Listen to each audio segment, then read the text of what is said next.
Voltamos com o programa Ponto de Vista e agora recebo Daniele Maciel, presidente da Associação Brasileira de Recursos Humanos aqui em Alagoas. Daniele, é certo que muita gente em 2017, pelo menos é o que diz os índices nacionais, né, 12 milhões de desempregados, tenham como desejo para esse ano ganhar um emprego, ter um emprego. O que se pode dizer para 2017 para essas pessoas? A gente acredita que o cenário, ele, apesar de nebuloso politicamente, ele tem dado mostras de que está economicamente melhor.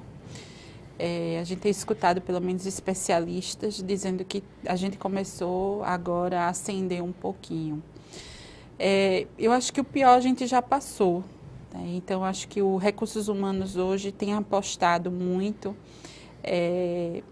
Eu acho que numa fórmula fazer mais com menos, né?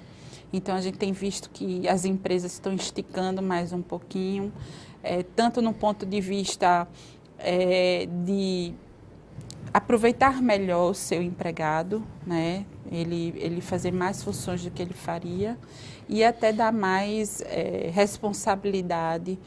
Eu acho que o RH hoje ele está muito mais estratégico e tem sido visto como um grande aliado ao empresário. Então, eu acho que no quadro de emprego, eu acho que a gente vai ter alguma melhora. Eu acho que pior que 12 milhões a gente não vai chegar, né? Então, eu acho que a gente vai começar a ter aí um quadro de melhora, sim. Pelo menos é isso que a gente está falando com especialistas em recursos humanos. Quando se fala em crise, geralmente, para quem está desempregado, quase sempre uma das dicas é, olha, se especialize, se qualifique. Onde buscar especialização, como estudar, como planejar para se qualificar? Eu acho que mais do que... acho que as universidades, né? Eu acho que é um lugar onde a gente deve ir, buscar qualificação e capacitação. MBAs são importantes.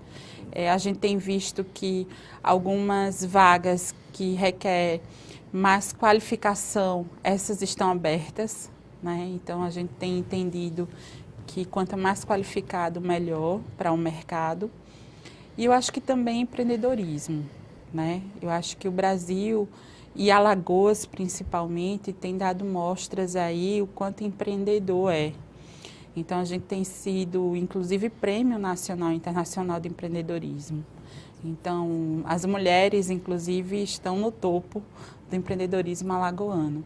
Então, eu acho que é uma grande alternativa para, nesse momento, né, que a gente está tendo aí de não ter tantas vagas assim de emprego, é o empreendedorismo. Quando se fala de quem já está empregado, também há muita fala, e aí os recursos humanos também cumprem uma função importante nesse campo, que é tipo, olha, você tem que se formar, se autoformar continuamente. Essa responsabilidade de se tornar-se mais produtivo, melhor qualificado, e também de trazer essa produção para dentro da empresa, no caso do empregador. Quem é que tem a responsabilidade sobre a capacitação? Eu acho que é do empregado. A carreira é nossa, não do empregador. A gente não vive mais a era do emprego, né? A era do emprego, ela era caracterizada por um grande tempo que a pessoa passava numa empresa. Então, a pessoa passava 30 anos, a pessoa começava como estagiário, saía aposentado, né? Eu trabalhei na Chess, por exemplo, e essa companhia, ela tinha isso muito dentro da companhia, né? Várias pessoas que tinham começado como estagiário e terminado aposentado. A nossa era agora é da trabalhabilidade. O que quer dizer isso? Quer dizer que a gente oferece serviços. Existe algo que a gente chama de ativo intelectual. É aquilo que a gente pode oferecer como produto. Então, eu, por exemplo, sou coach. Então, eu posso dar palestra, eu posso escrever, eu posso fazer atendimento. Então, quais os serviços que eu, dentro do meu ativo intelectual, que eu tenho de conhecimento, eu posso estar oferecendo? Então, a trabalhabilidade hoje é a nossa era.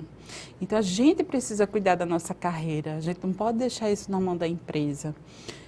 No momento que eu deixo a minha carreira na mão da empresa, eu deixo de ser protagonista. E a gente precisa ser protagonista até pelo cenário.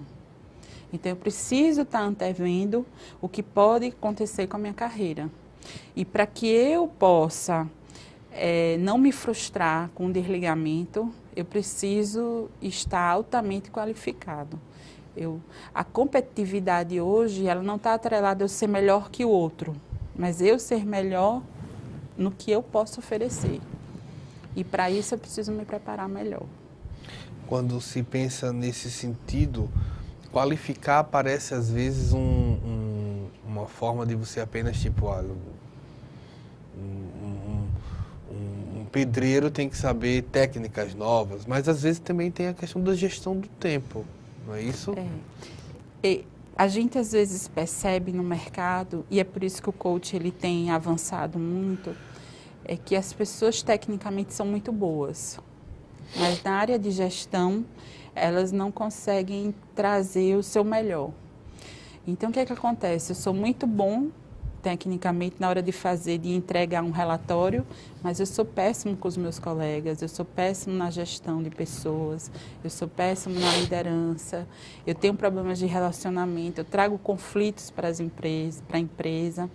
Então, eu preciso entender que a parte técnica, ela é um percentual apenas. A gente diz que dentro de uma empresa, o que diferencia uma empresa de outra são as pessoas. Logo, se são as pessoas, eu preciso ter liderança em excelência, para que as pessoas funcionem bem, para que as pessoas lidem bem com aquele ambiente de trabalho. Então, principalmente nesse momento de crise, o mais importante é que a empresa seja uma excelente empresa para trabalhar. Por isso que a gente trouxe para Alagoas o prêmio Melhores Empresas para Trabalhar. Porque a gente percebeu que, para eu ser tão competitivo como Pernambuco, como qualquer lugar do mundo, eu precisava ter parâmetros, a gente aqui em Alagoas, a gente precisava ter parâmetros iguais, a gente precisava ser referenciado da mesma forma. Então, quando uma empresa ela entende que não basta ser melhor tecnicamente, ela precisa ser melhor em liderança. Então, aí sim a gente vai ter aí um desenvolvimento não só da empresa, como do empregado também. O fato da palavra, da profissão ser recursos humanos, eu acho riquíssimo, porque trabalha o fato do capital humano. O quanto as empresas estão atentas a esse tipo de capital? Onde a gente vê hoje que essa palavra, ela já não atende mais à gestão. Por quê? Porque a gente hoje entende que as pessoas elas precisam entender que precisa ser maior do que recursos humanos. Quando eu falo recursos humanos, eu estou colocando a pessoa como capital apenas. E a pessoa é mais que capital. A gente precisa entender a pessoa como um ser que precisa se desenvolver. Então, tem um potencial todo ali dentro para ser desenvolvido. E hoje a gente percebe que o gestor pode ser qualquer pessoa, que isso não é só do recursos humanos. O recursos humanos ele é parte da empresa como algo estratégico. E hoje aqui em Alagoas a gente percebe que algumas empresas, hoje a gente tem 15 empresas que foram premiadas. Essas 15 empresas elas enxergam recursos humanos como algo estratégico. Quer dizer que tem menos ou que tem mais? Com certeza tem mais, né? A gente precisa só descobrir quais são, mas com certeza tem mais. Mas o mais importante é que cada gestor, ele hoje é um gestor de pessoas. E hoje, a pessoa também tem que entender que ela é gestora de si mesma. Quando a gente fala que na era da trabalhabilidade, eu passo a ser gestora de mim. Além de eu ter que me reportar a um gestor maior, eu preciso me gerir também. Não existe uma liderança sem ter autoliderança. Então, a gente percebe que esse nome hoje ele precisa ser ampliado para a gestão de pessoas. Como fazer isso? Como gerir a si mesmo? Autoconhecimento. Sempre em busca do autoconhecimento. No momento que eu sei aonde eu quero chegar, no momento que eu sei quais são os meus pontos fortes, meus pontos a serem melhorados, eu sei que em determinadas situações eu posso ter o melhor ou o pior de mim. Então, é bem interessante a gente elaborar na gente a visão. Qual é a visão? O que é que eu espero de mim? Por exemplo, o Wendel, ele quer o quê como jornalista? Aonde ele quer chegar? Né? Se tornar um jornalista tal, tal, tal. Então, a gente precisa elaborar isso. Eu tive recentemente entrevistas, eu acredito, sobre essa questão até do planejamento. Você falou de onde quer chegar. Você que lida com pessoas todos os dias, com os humanos, nesse sentido de expectativas, de trabalho, muita gente sabe onde quer chegar? Não. Não. Infelizmente, não. E aí é onde estão as complicações das empresas. Porque a gente tem uma série de pessoas que não sabem aonde quer chegar, lideradas por pessoas que tão pouco sabem aonde querem chegar também. Então, assim, por isso que a gente fala que o mais importante é essa busca. Mas essa empresa faz essa pergunta? Porque muitas vezes você enxerga, tipo, vou contratar uma pessoa e a pergunta é, tipo, ela sabe onde quer chegar, porque você pode ter uma pessoa que queira durar 1 ano na sua empresa. Pode. E ser extremamente produtiva para a empresa, né? Porque ela sabe onde quer chegar, então ela não vai perder tempo.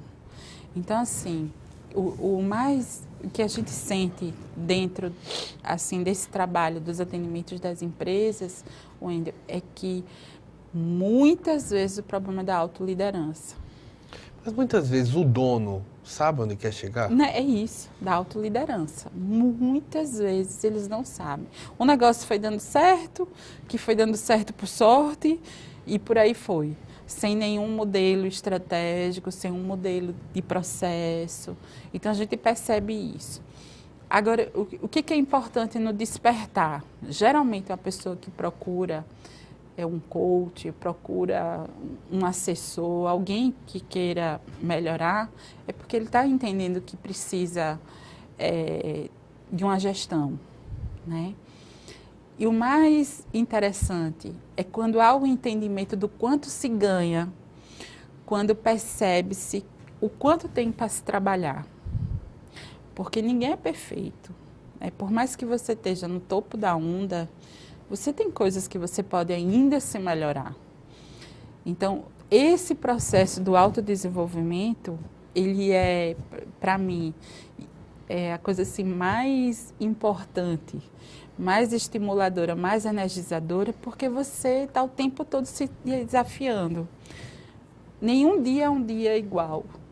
Por quê? Porque você diz assim, olha, se eu quero me melhorar, eu preciso me colocar. Mas não tem muita gente. E como resolver isso? O pessoal, você chegou a falar isso no início da entrevista, você tem um pessoal e um profissional que muitas vezes se juntam.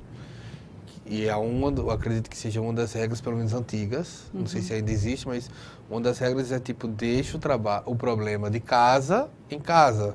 Não existe mais isso. Era um dos pontos nesse sentido.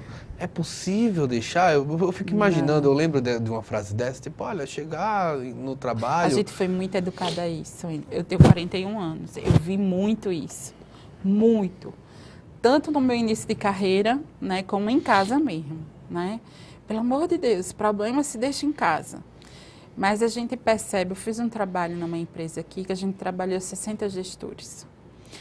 Dos 60 gestores, todas as questões eram pessoais, não eram de trabalho. Então, a dificuldade que a pessoa tinha de fazer uma reunião, por exemplo, ela vinha de um problema pessoal, ela não vinha do problema da empresa.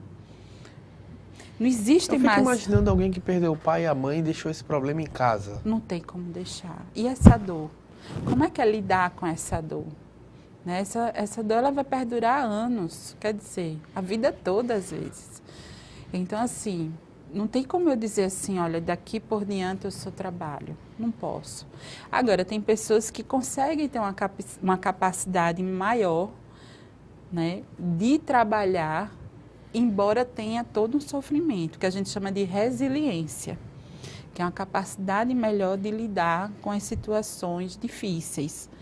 E tem pessoas que não têm essa capacidade, mas essas pessoas que não têm, elas não são fracas. Elas podem ser trabalhadas. Claro, a gente antes via muito uma pessoa que em algum determinado momento chorava dentro da empresa, olha, aquela pessoa é fraca. Quando não é, pelo contrário, a coragem dela chorar na frente de muitos pode ser a fortaleza dela. A gente vai para um breve intervalo. Na volta, vamos falar mais sobre recursos humanos, sobre 2017.